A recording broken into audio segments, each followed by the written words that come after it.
Hey everybody, Sheldon Dingwall here, and it's my great pleasure to be able to interview and talk to Rob Vanderlo from Epica. And Epica have some epic, pardon the pun, things going on right now, and I'd love for Rob to tell you about it. Hello, good to see you. By the way, Yeah, been a great to while. see you. Yeah, man. Yeah, it's been quite a year, I must say. We've been on the road actually since May last year, and we've been almost touring non-stop since ever since. We still had some dates to catch up, of course, because of the whole COVID situation. We actually also had a tour like in Europe that was originally planned somewhere in like 2020, which didn't happen, of course, but it finally happened. And then, yeah, a couple of weeks ago, all of a sudden, we actually had like a small break right before the summer festival season would start. And then we got a phone call from our manager. He said, like, I want a band meeting within 5 minutes now because we have a very important decision to make. I said, well, what's going on then? So, yeah, I was just called by the manager from Metallica. If you guys want to join them on tour for a few days. So, yeah, that was pretty exciting. And everybody was available within 5 minutes, I can tell you. And that was pretty, it's been quite a ride, I must say. Really cool. Oh man, that's amazing, and you've already done some dates at this point. Is that correct? Yeah. We had a show in Paris, which was like I believe like 5 days after we got the phone call, and we also last week we did a show in Hamburg as well. And within 2 weeks, we're also going to do a show with Metallica in Gothenburg in Sweden as well. Oh, So too cool. yeah, absolutely. I mean, those venues that's definitely a next level for us as well. So yeah, it's been a pretty unreal experience so far. And your audience is I would imagine different from a Metallica audience. Would that be correct? Yeah. In a way, it is. Um, I must say that because in a way, of course, we did usually. I mean, we were pretty nervous for the show, of course, especially the first one, because we didn't know what to expect whatsoever. Um, it's always, I mean, to be honest, we actually normally we never really do like support slots for other bands. We mostly are the headliner ourselves. So in that Yes. way, we are quite spoiled, I must say. But we try to approach it a little bit like a festival, which is the same situation. You always, play with other bands, and the audience is not necessarily there for you. So that was, I guess, also a good approach. Then I must say, especially when we arrived in Paris, I was surprised how welcoming the audience actually was, and that's something that I personally didn't expect to happen because you never know. I mean, people are there for Metallica; they're not there for us. We're just like the opening band, so to speak. But in the end, I mean, it turned out really great. It was a great show. Same goes for Hamburg. I must say, I really love the audience over there, and we definitely gained some fans over there. Oh man, amazing. Yeah. And so on a big stage like that, do you actually get a chance to feel the energy of the crowd? Does that feed you at all and help you perform? Yeah, exactly. I don't know if you've seen the setup that they are using right now. They are touring with the famous Snake Pit stage, which means there's like, I mean, normally when you play in a venue or like a hall or a arena, you have one stage and you're playing basically towards the audience, and now it's like you're in the middle of the audience. So there's like this round boardwalk basically. They also I also asking them like, how the hell do you guys get on stage? Because I had no idea how to come there. It's like, is there like a tunnel under the ground or whatsoever? I said, no, we actually have to go through the audience. So yeah, so when you come from the backstage, and those arenas that we played in are like big football stadiums where all the famous, well, I should say soccer, of course, but I'm in Europe right now. But that's where all like the famous players they come with that from the catacombs. But the security basically makes this path, they push away the audience, so they lead you through. And that's how you get on stage. So everybody can Wow. see what you are doing. You have no, there's absolutely. You should check it out on YouTube. You can see like how even Metallica deals with it because they are like really in the middle of the audience and the stage, even in between songs as well before they get on stage. And that was a pretty weird situation. I can tell you. That's something I really was like. Normally, you're used to it. Like, okay, you're backstage. you're waiting behind the backdrop or whatsoever on the side stage, the intro walks. And once you start the show, you just walk on stage. And once you're done, you walk off stage. That's about it. But this whole show, you're basically in the middle of the audience. So you basically Wow. become, yeah, exactly. You basically become like one, yeah, it becomes like one whole, yeah, weird situation. You can't hide there whatsoever. It's impossible. But on the other end, I must say, even though like the stage, I mean, it's huge. It's like a huge circle, but the stage isn't that high. So at the same time, the people who are standing in the middle, when, for instance, when you walk towards the monitors, the audience is literally like in your face. You can really like watch them straight in the eyes. There is no barrier whatsoever. There are just a few security guys standing there, and that's it. So at the Wow. same time, you have this huge setup. You have this huge arena setup. But at the same time, it has the same intimacy if you're playing like in a small underground club, basically. Oh man, isn't that cool?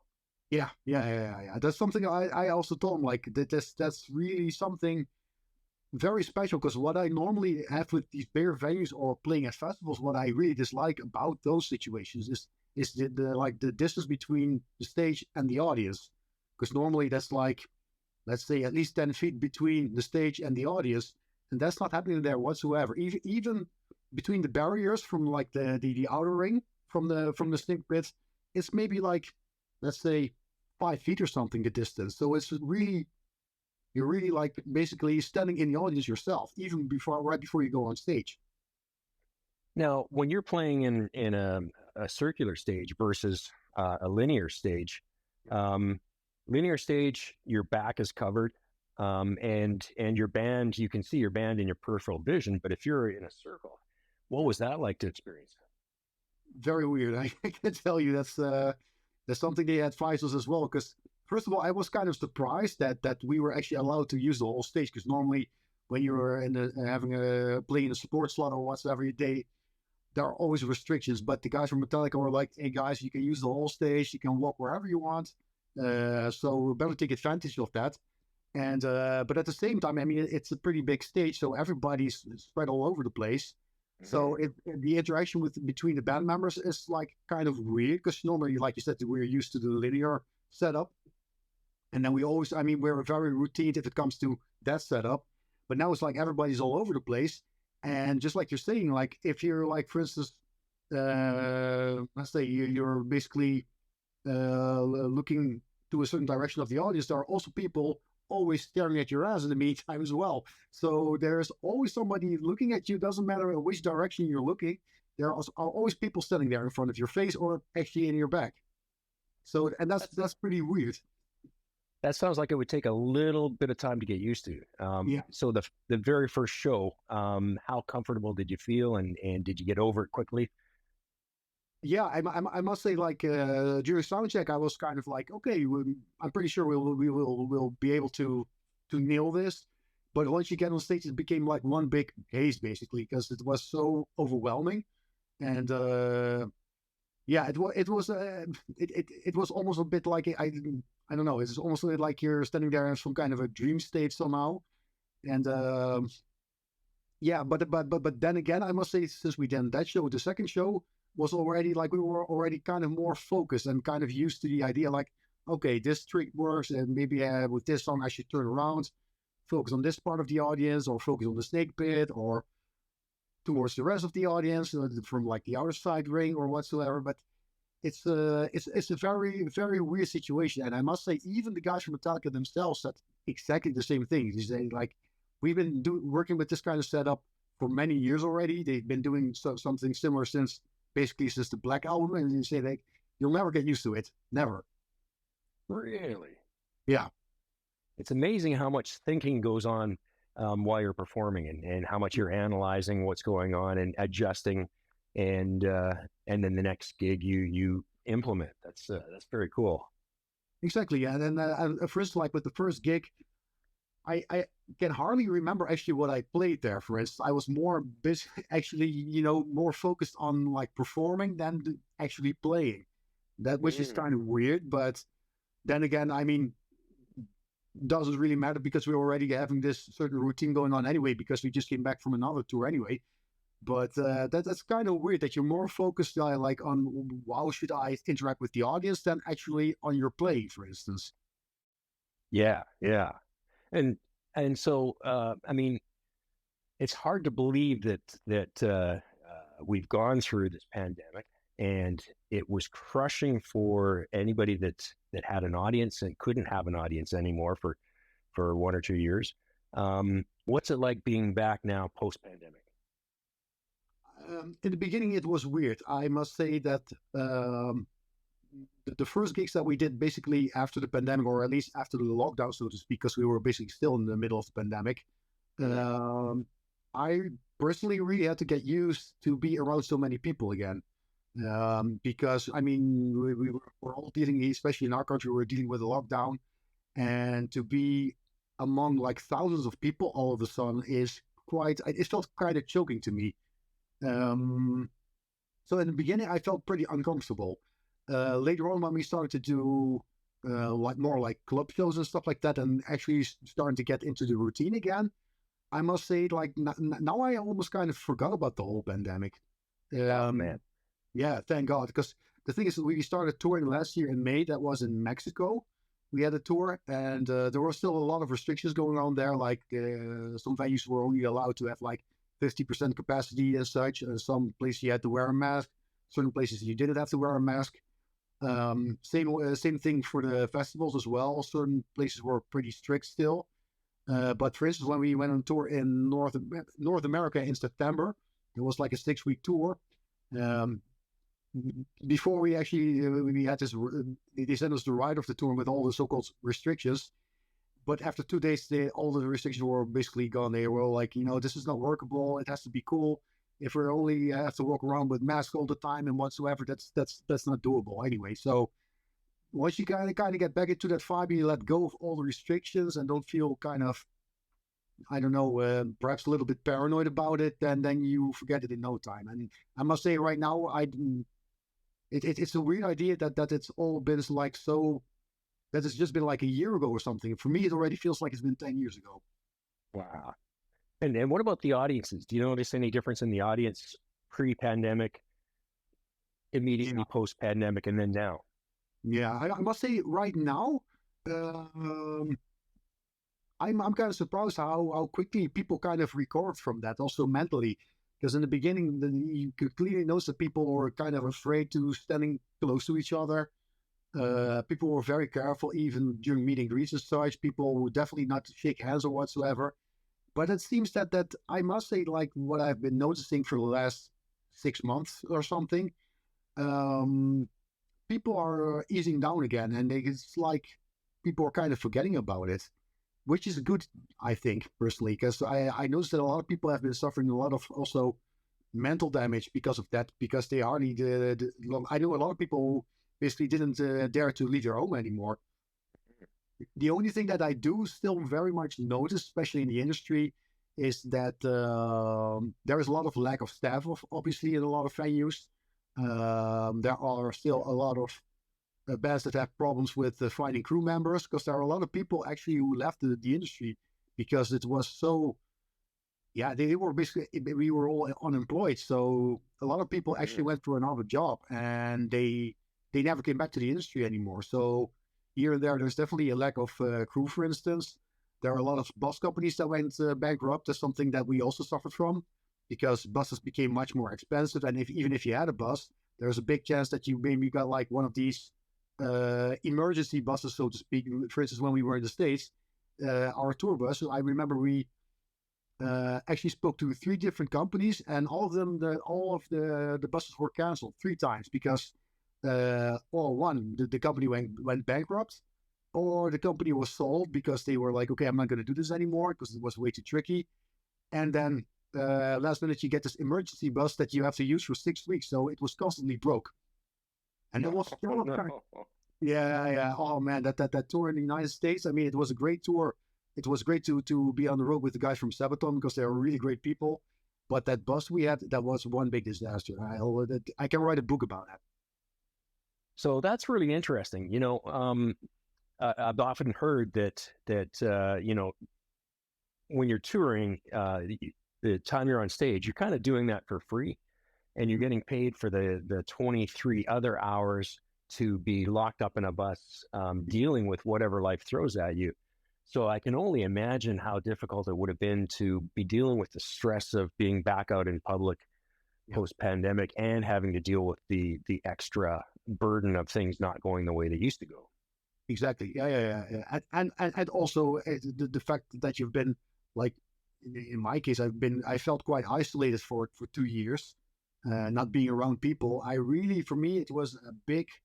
Um, I really had to like mentally make this, like, turn this knob to switch again to be around people again, which was really weird. And it's in the beginning it was quite stressful, I must say. It was yeah, but I must say I'm not the only one. I also noticed with other band members and even with crew members that they really had to get used again to be among people and working with people again, because most of us were working basically, from a distance or with our webcam.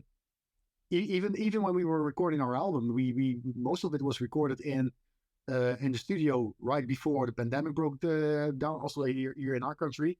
But the vocals, for instance, they were all basically recorded online. Yeah.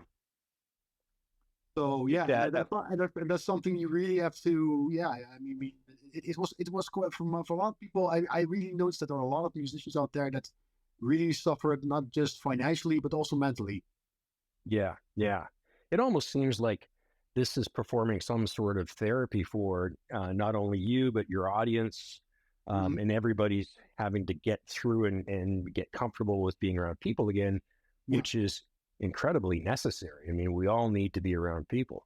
yeah, and I totally agree, especially in this world that we're in. I mean, if you're not around people, then I mean, yeah, that's yeah. What's the point anyway? Yeah, yeah. And so airlines, I don't know if you're experiencing it as well, but it seems like there's been a drain in the number of people working at airlines, which has just Yeah. put a lot of pressure on them to be able to perform their services. How flights been for you?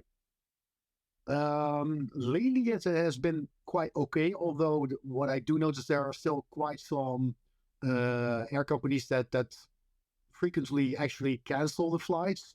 So that's also kind of tricky, of course. But last year, especially like Amsterdam Airport, where I normally fly from, was one big disaster. Normally, when you fly within Europe, I mean, you basically have to check in like maybe 2 hours before time of departure. But now you had to actually check in at least 5 hours before, because or else, I mean, it sometimes it took us. I believe, like, I remember one day it took me 4 hours actually to get through the customs, and I only had one luggage. I didn't even have to check in my luggage. It was just like I just had my hand luggage with me. It was just like the lines were insane. I even seen it happen that and even the customs departure at Amsterdam Airport is pretty big, but I've seen a lot of them close while people were still standing in the lines for hours and hours. I actually seen riots breaking out on at the airport because people got so frustrated because they were all missing their flights, and I totally get that and that frustration, because I also noticed if I also got agitated within no time, because each and every time you go to the airport, you will want to get your flight. You're in there perfectly in time. Um, but there's always this huge risk that you're not going to actually catch your flight because of all the delay. Mm, yeah, yeah. I feel for the people in the airline industry. It Yeah, can't be easy dealing with all that frustration. no. Um, Now, it's amazing that you've been so booked up and you've been touring this last year. What's on the horizon after Metallica? Where are you going to be next? Well, first of all, we have quite a festival season coming up. That's gonna start Mm, next week. We're gonna start at the Download Festival in the UK, and then we have like, apart from the Metallica show, we still have like at least like 17 festivals coming up now here in Europe. Yeah, so that's quite okay. And then I believe in September, then some of us are also involved with Arian. That's a different project, but we're actually already kind of planning to work on a new album. mm, Yeah, that's exciting. so yeah, it is definitely. We're already like brainstorming about possible new ideas, about the concept of a new album. And last time, it was actually the first time that we worked with writing camps, for instance, because normally everybody writes and records at home. Not the eventually like the actual recordings, but like pre-producing and stuff like that. But now we already planned like 3 different writing camps that we want to get together.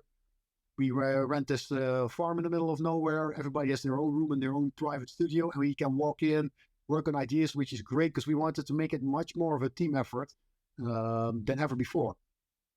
Oh man, are you going to share pictures of that? That sounds Of amazing. course. Yeah. Where did you get the idea for that?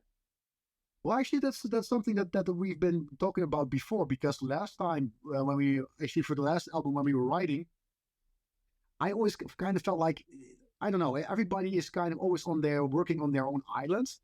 Um, when we're on stage, we're all together. It's like one big team, and we become like one island basically. So why the hell should we like all work separately on our own song, so to speak, while we can do it together?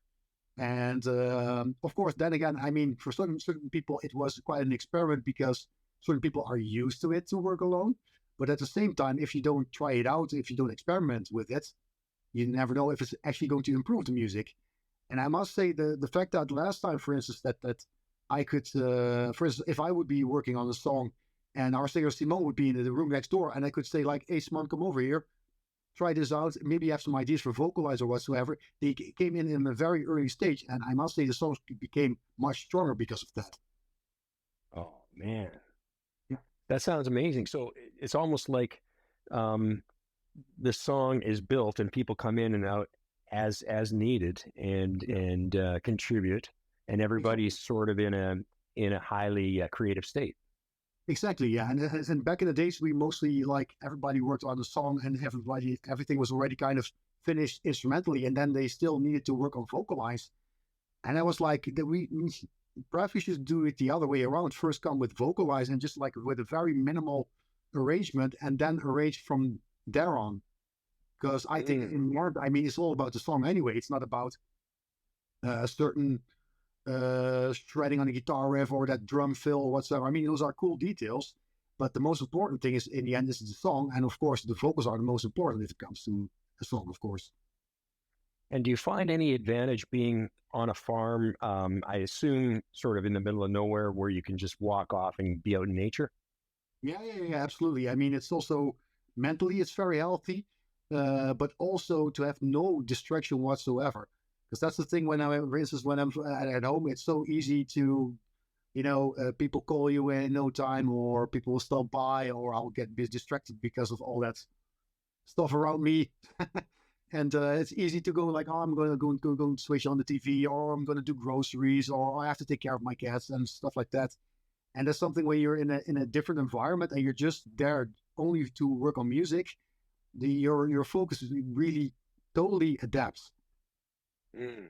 And so would you be working more into the later evenings or would you get up early and take advantage of the mornings? How would that I think in this case, probably the mornings, because most of our, I mean, I personally don't care. I can easily work at night as well. It's sometimes that also has its charms. I had some projects in the past that it was basically working at night as well. But I know that most band members are pretty much early birds. So I guess that's also because of some people, because they have children at home who are still very young, so they get up early. And so I guess we'll probably go for the early option. Wow, that sounds amazing. And what stretch of time are you talking? Are you talking a week together or 2 weeks or Yeah, for now, what we actually planned is like 3 blocks of a week, basically. amazing? Yeah, Man, exactly. I'd love to be a fly in the wall. I just watch that whole process. Yeah, it's very interesting because I still have like very fond memories, like how certain songs came together the last time that we worked on it. Because normally we basically we come up with a whole bunch of ideas for songs, like maybe 25 to 30 songs, and then we pick the best ideas. And now it was almost that the whole album was written like at once, and all of those melodies were actually also, or those songs basically were written at that farm where we went to last time. So, and that was just like one writing camp we did. That was just an experiment basically, but that says enough like the quality, because of the focus of each and every band member. Man, that's amazing. Well, Rob, I can't wait to hear what you guys come up with, and I sure hope that I get a chance to see photos or even videos of the process. I think that would be amazing to watch, Yeah. and so happy to have you part of the family, part of the artist family. You've been a great guy to work with. It's been, I don't know how many years it's been. It's been a long time. Yeah, yeah. I actually I remember that when we actually that was when we recorded the Quantum Enigma. That was 2013. That's when I actually ordered my first Dingwall bass. Okay. So it's been like Yeah. almost a year, about 10 years or something like that now. 10 years. Amazing. Yeah, we should have a drink for that, man. Cheers. Yeah, well, it's exactly. Well, Rob, thank you so much for spending time. Man, I love your music. I love you as a person, and I can't wait to see what comes next. Thank you so much.